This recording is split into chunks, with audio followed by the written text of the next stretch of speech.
Podeis tomar os vossos assentos. Talvez esta seja a mensagem mais importante que você já ouviu.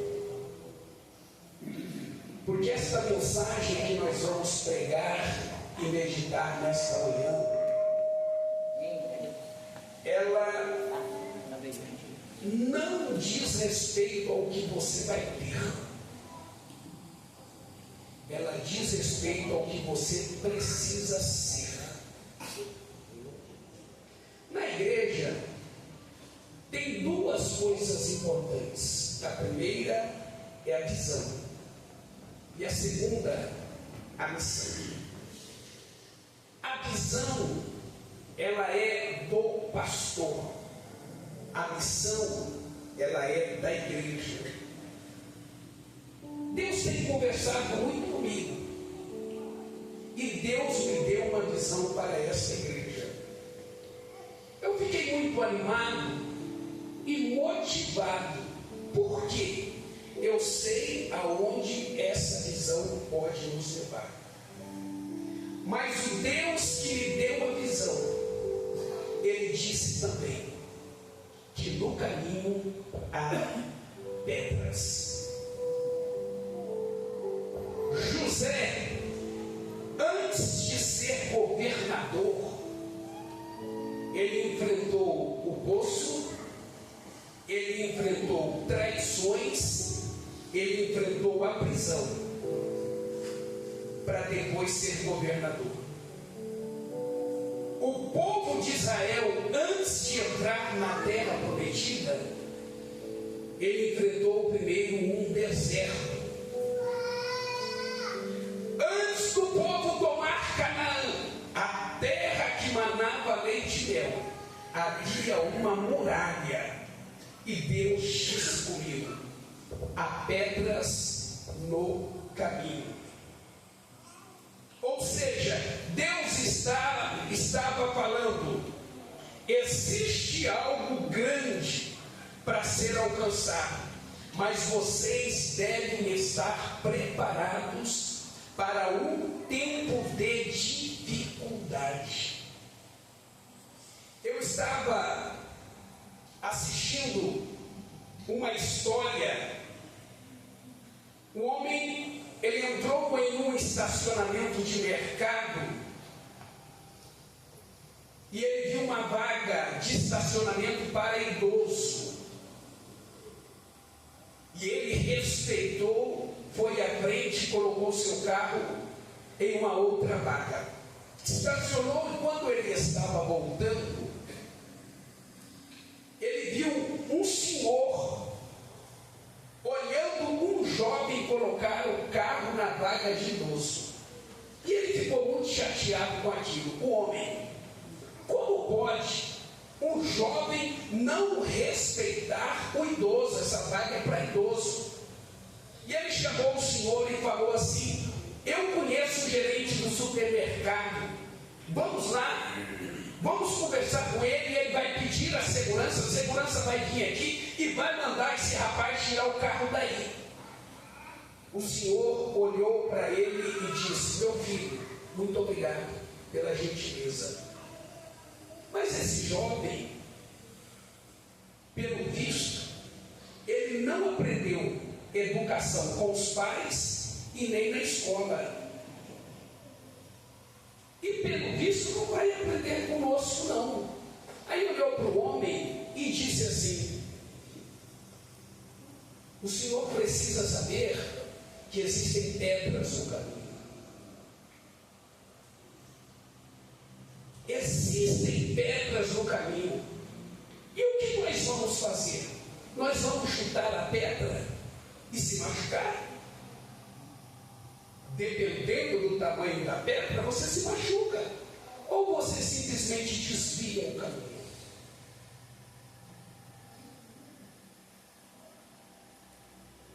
Eu sei que nós somos muito bons quando o caminho está limpo, quando não há pedras no caminho.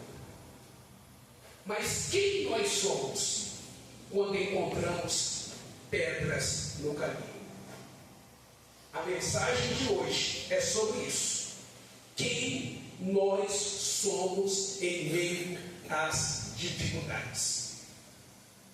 De Gênesis a Apocalipse, em todas as suas páginas, todos os textos, contextos, a Bíblia exorta, ensina e manda: louvem ao Senhor. Os homens, os céus, a terra, o sol, a lua, as estrelas, os animais terrestres, os animais aquáticos, os ventos, os montes, as feras do campo, os gatos, os répteis, as aves dos céus, os povos, os príncipes e reis, todos louvem ao Senhor. Se você perguntar para Deus por que o Senhor os criou, Deus responderá de forma muito rápida e clara: eu os criei para o louvor da glória do meu nome. Mas essa mesma Bíblia que diz que o homem tem que louvar a Deus, ela diz também a forma como isso deve ser feito.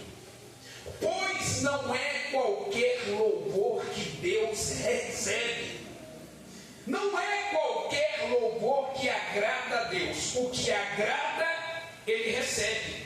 Como recebeu o louvor de Abel. O que não agrada, Ele não recebe, como não recebeu o louvor de Caim. Nós temos a incumbência de louvá-lo, mas temos a ciência de que o louvor precisa primeiramente agradá-lo para ser recebido. Primeiro, louvor não é apenas cantar, porque cantar até Roberto Carlos canta. Cantar até Wesley Safadão canta. Louvor envolve a vida e não apenas os lábios. Às vezes a gente escuta: te adorarei, Senhor, mais uma vez te adorarei. Aí escuta: adorarei, não importa se. Aí tem outro que canta: ainda que a figueira não flore. Mas quando você olha a boca que está cantando e a vida que está cantando, você percebe que é só uma execução de lábios. Porque a vida não condiz com aquilo que a pessoa está cantando. Às vezes a gente olha alguém cantando e diz: meu Deus, está só cantando.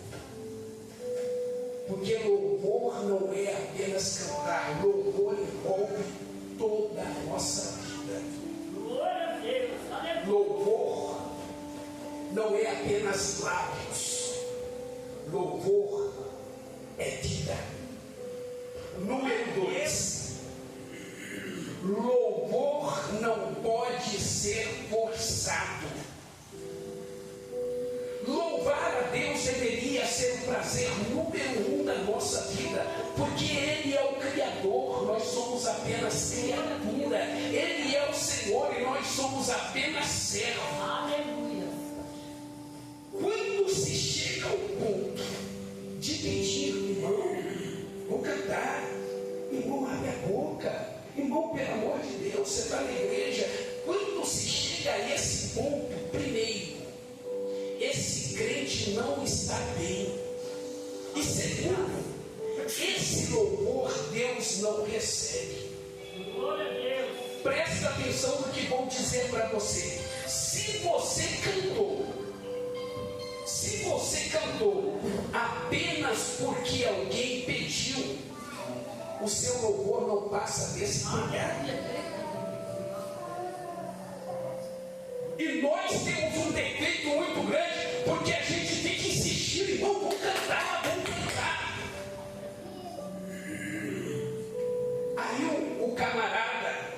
quem canta. O que aconteceu? Você ganhou apenas mais um número. O céu não ganhou nada. Aleluia! Porque o louvor, ele tem que ser espontâneo. Se não sair do fundo das suas entranhas, Aleluia! se não sair do fundo das suas entranhas, Deus não recebe, não passa do tempo. E eu aproveito para te perguntar nesta manhã: quem forçou ou coagiu os pássaros a louvar a Deus? Quem é que olhou para o canário e disse: você tem que louvar a Deus? Quem é que diz ou forçou ou coagiu? Como ele sabe que ele tem que louvar a Deus? E vou dizer para vocês: os pássaros não têm inteligência. Os animais não têm inteligência, eles têm instinto. Aí sabe o que acontece?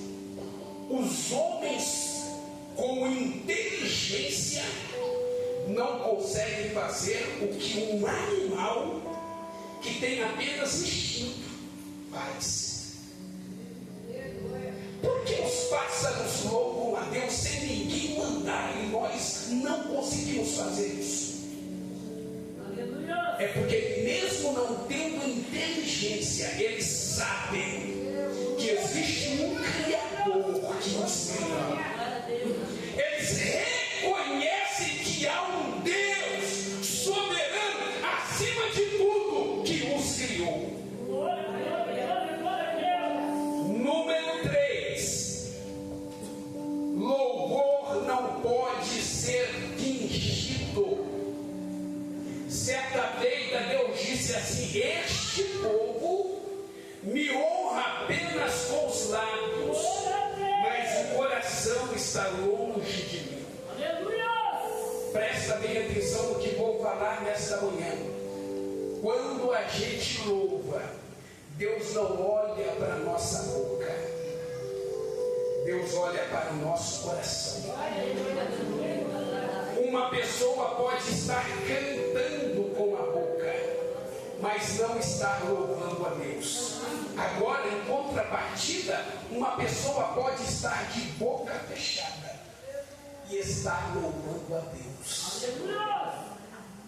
Alguns louvam a Deus de coração sem abrir a boca, enquanto outros abrem a boca aos 4 cantos com todas as forças, mas não estão louvando a Deus.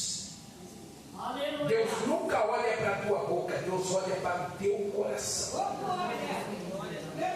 Número 4. Boca que louva a Deus não pode ser a mesma boca que louva o diabo. Aqui na igreja é Cassiano, mas em casa é Zezé de Camargo. Aqui na igreja é Anderson Freire, mas em casa é Ivete Sangão, é Luan Santana. A boca que louva a Deus não pode louvar o diabo. Número 5. Boca que louva a Deus não pode ser a mesma boca que fala palavrão. Não pode ser a mesma boca que fala mal dos outros.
ser forçado, não pode ser fingido, não pode cantar pro diabo, não pode falar palavrão. Boca que louva a Deus é boca que louva a Deus. E ponto final. Eu aproveito, Deus do céu, para lhe fazer uma pergunta. De 1 a 10, qual seria a nota que você daria para o seu louvor? Lembrando que louvor não é apenas cantar. De 1 a 10, qual é a nota que você dá para o seu louvor? Sabemos o motivo pelo qual fomos criados. Sabemos qual é o nosso papel. Sabemos o que devemos fazer. Agora, quando isso deve ser feito? Quando? Sabemos que temos que louvar. Mas quando? Salmos 34, versículo 1, o salmista responde. Ele diz assim: louvarei o Senhor em todo o tempo. Louvarei o Senhor em todo o tempo. Louvor deve ser um estilo de vida e não algo feito esporadicamente. A gente louva a Deus quando os dias são bons, mas a gente louva quando os dias são maus. A gente louva quando as circunstâncias são favoráveis, mas a gente louva quando as circunstâncias são desfavoráveis. A gente louva se a gente tem carro. Se a gente não tem cargo, a gente louva da mesma maneira. Se a gente tiver título, a gente louva. Se a gente não tiver título, a gente louva da mesma maneira. Se eu for o cantor do culto, eu louvo. Se eu não for o cantor do culto, eu louvo da mesma maneira. Se me for dado o púlpito, eu louvo. Mas se não me derem o púlpito, eu louvo da mesma maneira. Se eu estou triste, alegre, eu louvo. Mas se eu estou triste, eu louvo também. Se eu tenho emprego, eu louvo, mas se eu estiver desempregado, eu louvo também, independente da casa que eu moro, do carro que eu ando, do salário que eu recebo, da condição financeira que eu tenho, eu devo louvar o Senhor. Agora, se você canta só com o microfone, me desculpa, você nunca louvou a Deus. Papai. Se você canta só quando você tem oportunidade, me desculpa, você nunca louvou a Deus. Se você diz, hoje eu estou chateado com o pastor, eu não abro a minha boca, me desculpa, meu querido, você nunca louvou a Deus. Se você chegou aqui chateado com seu líder e diz, hoje eu vou ficar de cabeça baixa e não vou abrir a minha boca, me desculpa, você nunca louvou a Deus. Se você está com raiva de alguém e chega aqui com a cabeça bagunçada e diz, hoje eu não vou fazer nada, eu não vou abrir a minha boca, escuta o que eu vou dizer, você nunca louvou a Deus. Briguei com meu marido, hoje eu não canto, desculpa, você não sabe nem quem é louvar a Deus. Eu discuti com o irmão, você não sabe nem quem é louvar a Deus. Independente do que aconteça, eu sou adorador. Fui criado, fui formado para isso. Eu te louvarei em todo o tempo. Deus habita no meio dos louvores. Quando a gente entra na dimensão do louvor, a gente consegue alegrar o coração de Deus. A gente toca no coração de Deus. Eu fico me perguntando, como é que pode? A gente sai da nossa casa, vem de longe, toma banho, escova os dentes, passa perfume, bota o melhor terno e chega aqui na igreja, o ministério de louvor louvando, um telão de todo tamanho como esse, para ajudar, e a gente de boca fechada. Irmãos, a gente não entende nada do nosso papel, do porquê nós vamos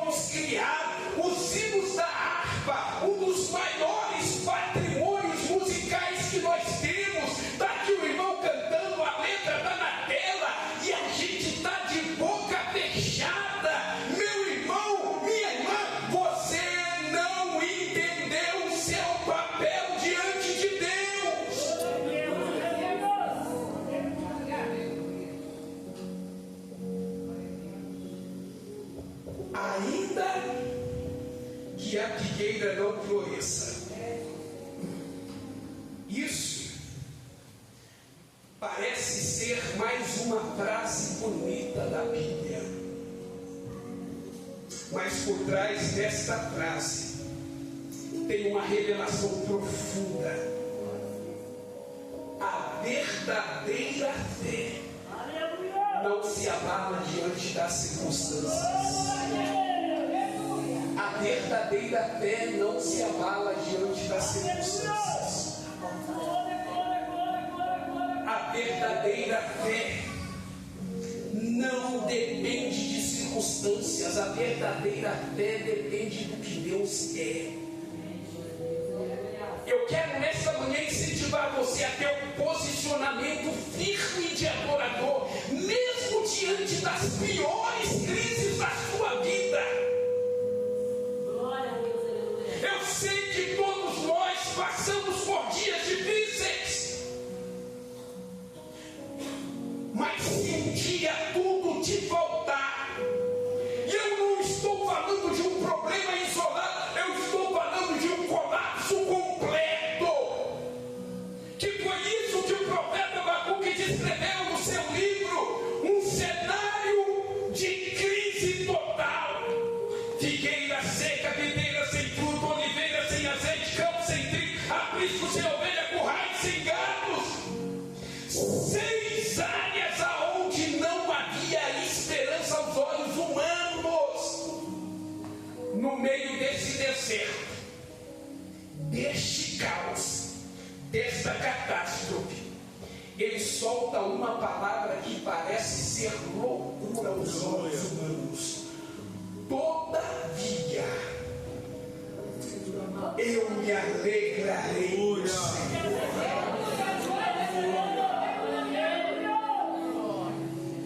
Eu te louvarei, Senhor, em todo o tempo. Pode mudar aí, Henrique. Eu te louvarei, Senhor, em todo o tempo, mesmo que a figueira não floresça. Figueira era símbolo de tempo bom, de paz e de prosperidade. Quando a figueira não florescia, significava que a paz tinha ido embora e que o futuro estava comprometido. Hoje, a figueira sem flor é a porta que não vai abrir, é a enfermidade que não vai ser curada, é o problema que não vai ser resolvido, é o projeto que não vai sair do papel. Mas quando Deus permite um campo vazio na sua vida, é para nos ensinar que a nossa verdadeira vitória não está na estação, está nele. Está nele. Presta atenção no que vou dizer para você. Quem vive de fruto se desespera quando não vê a flor, mas quem vive de Deus sabe que a raiz continua viva. Quando a figueira não floresce, sabe o que o mundo faz? O mundo chora, se desespera, se angustia, se mata.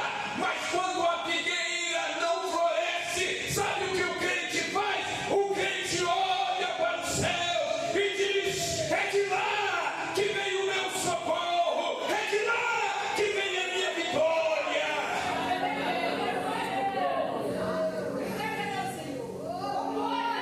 A figueira de Jó não floresceu.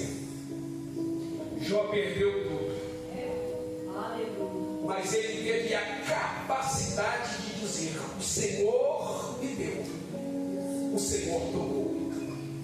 Bendito seja o nome do Senhor. Irmãos, olhem para mim. Eu não vim aqui hoje pregar sobre colheita. Eu não vim aqui hoje pregar sobre cura. Eu não vim aqui hoje pregar sobre milagre. Eu vim aqui hoje pregar sobre confiança.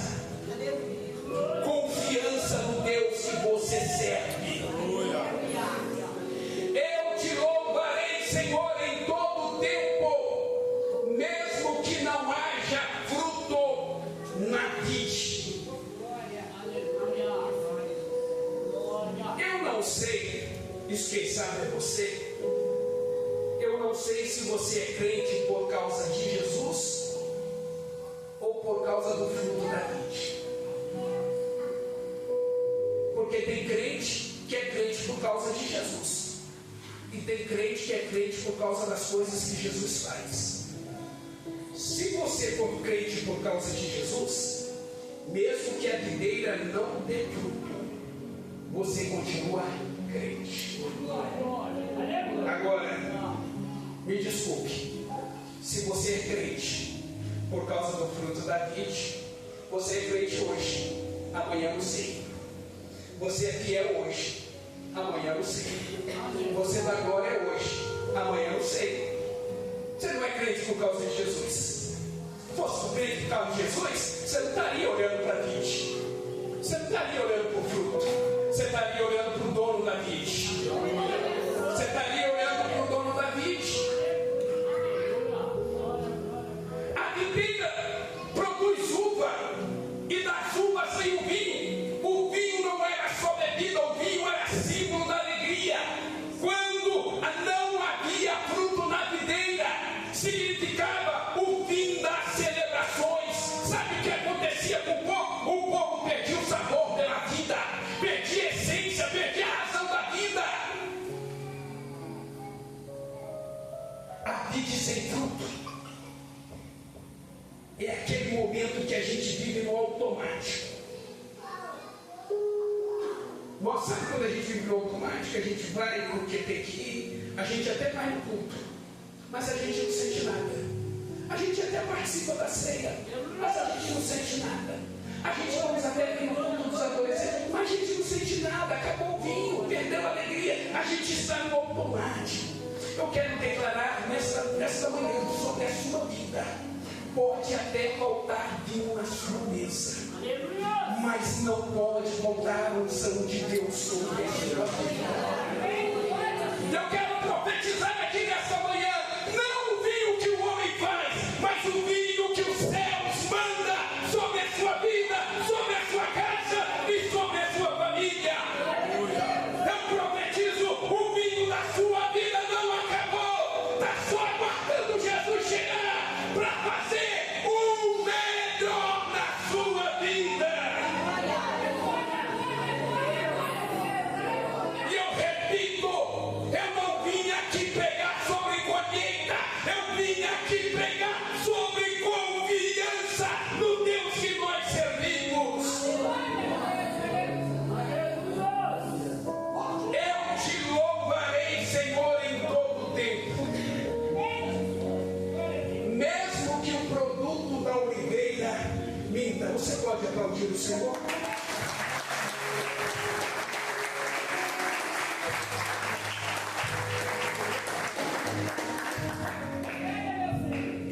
A oliveira era uma das árvores mais valiosas de Israel.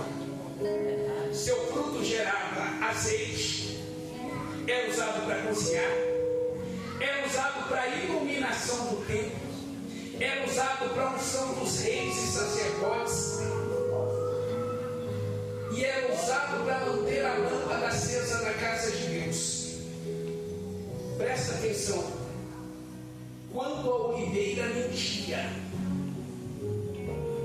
estava sendo comprometido.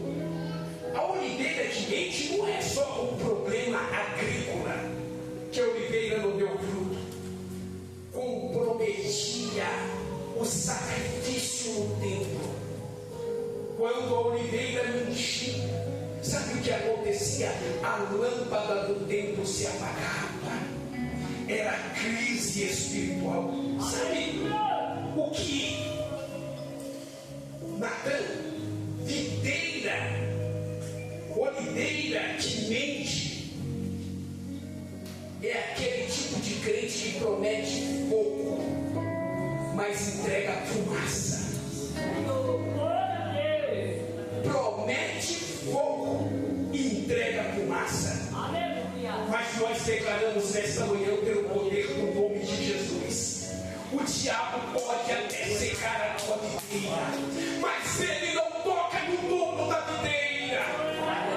A unção que Deus derrama sobre a nossa vida, preste atenção, a unção que Deus vai derramar sobre este lugar não depende de homens, não depende de mulheres, não depende do tempo, não depende de estações, não depende da safra, depende somente do céu. O que Deus vai fazer aqui não depende nem de mim, depende dele. Se eu quiser fazer parte, eu entre. Se não, Deus me tira e bota outro no meu lugar. Porque não depende de mim, depende dele. E eu repito, irmãos, essa é a mensagem mais importante da nossa vida. Eu não vim aqui pregar de milagre, eu vim aqui pregar sobre confiança. A confiança no nosso Deus. Eu te louvarei, Senhor, em todo o tempo. Mesmo que os campos não produzam mantimento. Os campos eram a base da sobrevivência. Quando os campos não produziam, o povo enfrentava escassez e fome. Sabe, aquele momento da nossa vida que a gente percebe que tudo que a gente plantou foi inútil, a gente não vai colher nada. Você trabalhou, você se esforçou, você orou, você jejuou, você fez o que foi preciso, e o celeiro continua vazio. E pior, parece que os céus estão em silêncio. Quando os campos não produzem, o armário fica vazio,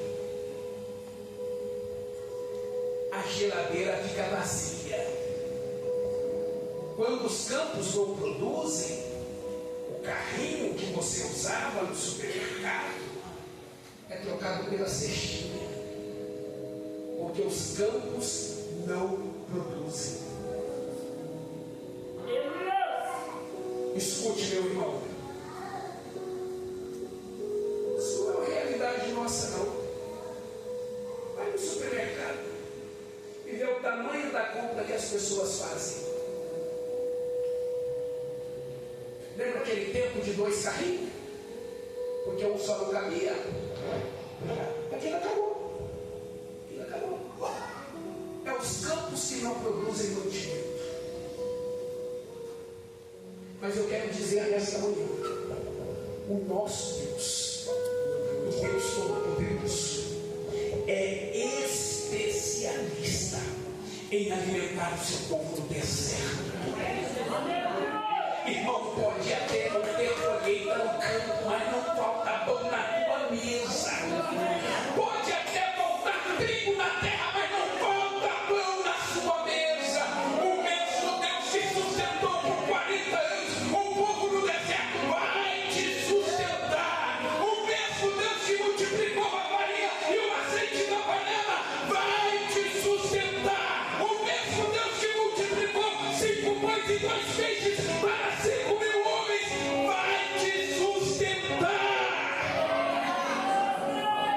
Os campos podem até estar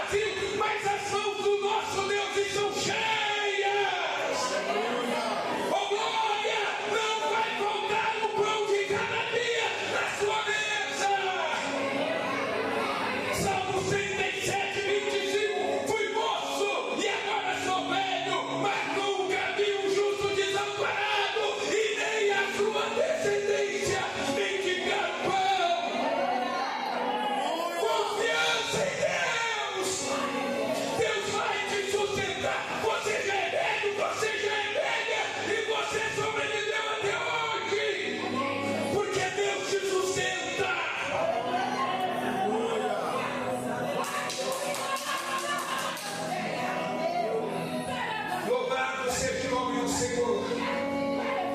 Eu te louvarei, Senhor, em todo o tempo. Mesmo que as ovelhas sejam tiradas da manhada. As ovelhas tinham um papel importantíssimo na vida do povo de Israel. Primeiro, porque elas davam lã, leite e carne. Segundo, porque as ovelhas eram utilizadas no sacrifício do templo. Sem ovelha, não tinha alimentação, não tinha lã, não tinha gordura, e sem ovelha, não tinha sacrifício e não tinha perdão de pecados. Quando as ovelhas são tiradas da malhada, não é só prejuízo econômico, é a crise espiritual também. Quando as ovelhas são tiradas da malhada, significa perder aquilo que sustentava a nossa vida com Deus. Irmãos, eles podem até tocar nas ovelhas, mas nunca tocarão o pastor das ovelhas. Eles podem até esvaziar o pasto, mas nunca esvaziarão o amor do pastor por nós.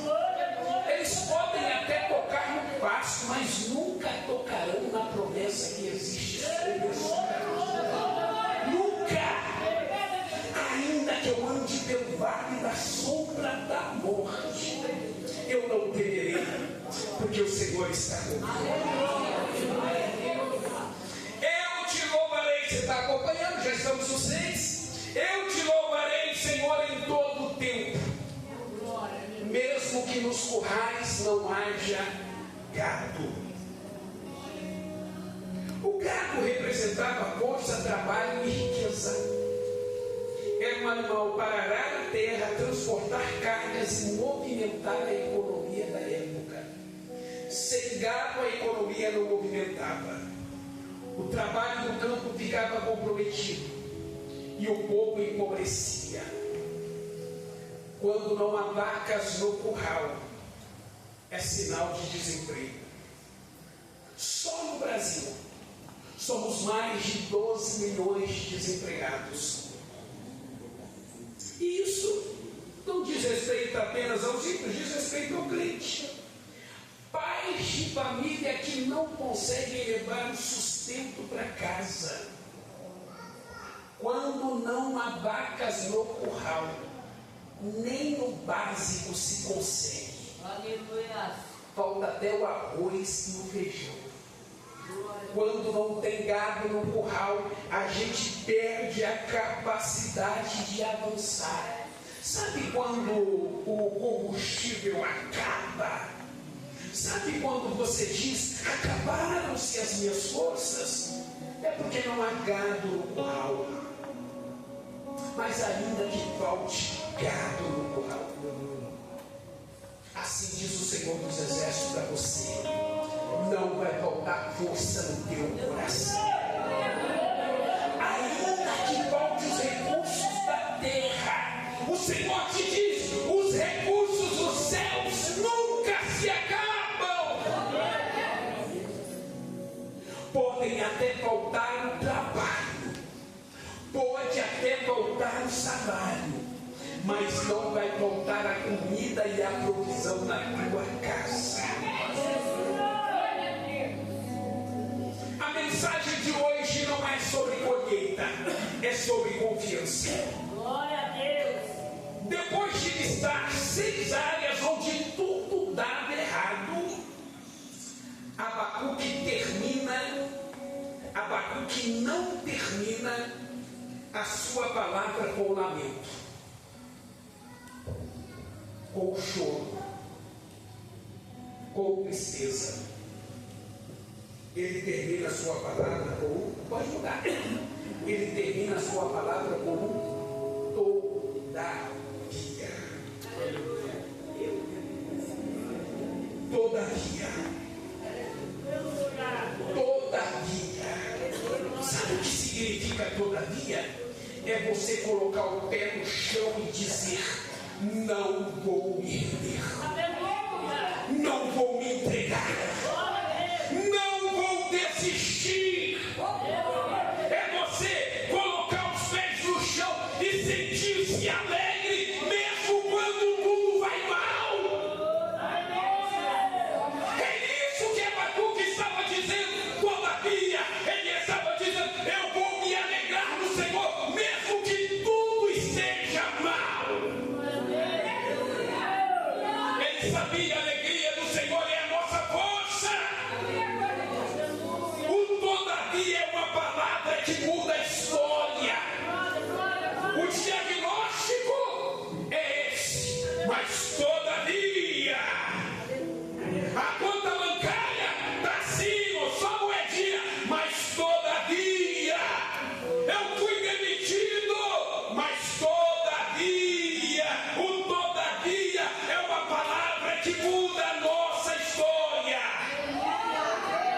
figueira não dá fruto? Que louvar a Deus quando a figueira dá fruto é fácil. E quando a figueira não dá fruto? Louvar a Deus quando a videira dá fruto é fácil. Mas quando a videira não dá fruto?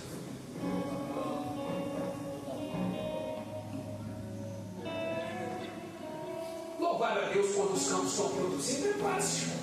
E quando os campos não produzem? Louvar a Deus quando a geladeira está cheia, o armário está cheio, é fácil. E quando está vazio?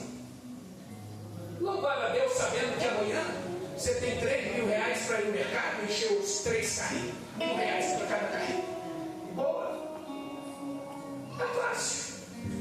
E quando você vai dormir sabendo que no dia seguinte não tem nem café, nem pó de café para fazer um café para dar para o seu filho para a escola? Louvar a Deus depois que o mar abriu, que Miriam pegou o tamborim, que é bacana, legal, que maravilha, isso é fácil, não quero faz. Quero ver se ela tivesse louvado lá quando o faraó vinha atrás, o mar estava fechado lá, é aí. Mas hoje, Deus está levantando crentes no Moradia, que olham para a figueira seca e adoram, olham para a vide vazia e adoram, olham para a oliveira que mente e adora, olha para os campos que não tem trigo e adora, olha para o aprisco vazio e adora, olha para o curral e o vegado, mas adora. Que tipo de crente você é? Que tipo de crente nós somos? Vou terminar, que a hora já foi. Lembra da moeda? Moeda, uma pedra colocada em cima de um toco de árvore com uma madeira. Quando se girava a madeira, gira o tronco, girando o tronco, gira a pedra, a moeda. Quando isso acontece, alguém gira a madeira, o tronco gira e a moeda gira, tudo que é jogado ali dentro da moeda fica melhor. Exemplo: você tem uma laranja. Se você colocar a laranja aqui, essa laranja bonita e boa, ela vai ficar 1 dia, 2 dias, 3 dias, vai começar a estragar, vai apodrecer e depois vai ser jogada no lixo. Mas se você pegar essa laranja e jogar na moeda, quando o tronco girar, ela vai começar a ser esmagada, triturada. Sabe o que vai sair dela? O caldo, o suco. Você sabia, Natan, que o caldo tem mais valor do que a própria laranja? O caldo custa mais do que a laranja. Sabe por quê? Porque o suco passou pelo processo.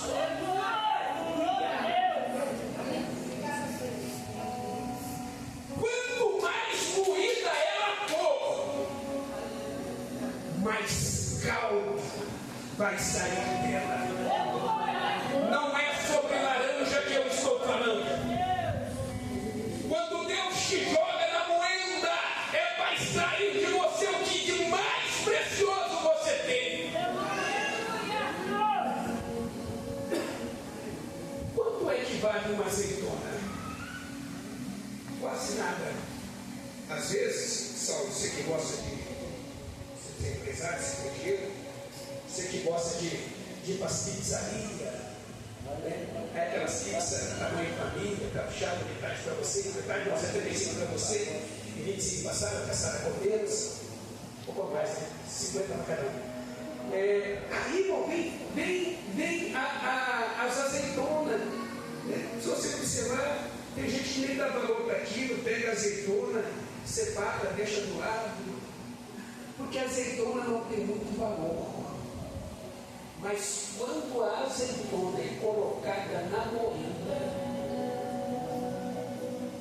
o que não tinha valor passa a ter valor. Da insignificante azeitona é extraído o azeite, um dos produtos mais caros que existe. Tem gente aqui que está na moenda de Deus.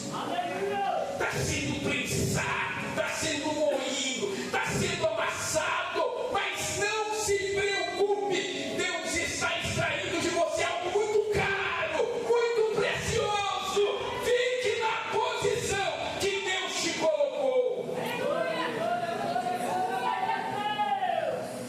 Eu estava ouvindo um testemunho, eu conto isso e termino.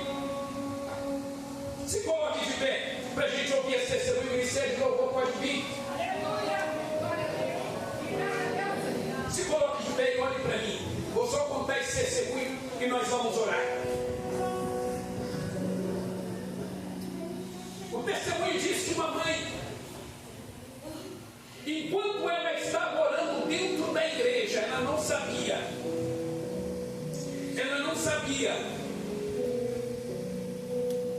Mas o corpo de bombeiro estava passando na porta da igreja com seu filho que tinha sido baleado e estava morto.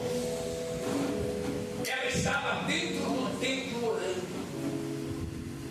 Eu não vim aqui falar de milagre não, irmão.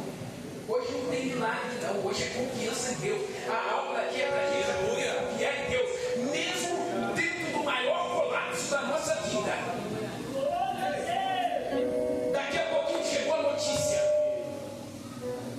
seu filho acabou de falecer, foi baleado, levou vários tiros e morreu. No dia seguinte, o filho daquela mulher foi sepultado. Eles foram para casa e quando deu sepultado o filho, foram para casa. Quando deu 6:30, ela olhou para o seu outro filho e disse: meu filho, você já está pronto? O filho olhou para ela e disse: pronto para quê, mãe? Ela disse: você se esqueceu que hoje é dia de culto e está na hora de ir para o culto? Ela olhou para o seu filho olhou para ela e disse: mãe, nós sepultamos o nosso irmão hoje. A senhora sepultou o seu filho hoje. Ela olhou para o seu filho e disse: eu perdi um filho, mas não perdi a fé. Eu perdi um filho, mas não perdi a fé. E quando chegou no culto, ela cantou: Senhor, minha alma a Deus suplica e não recebe, confiando fica em suas promessas.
canta quando a figueira não floresce.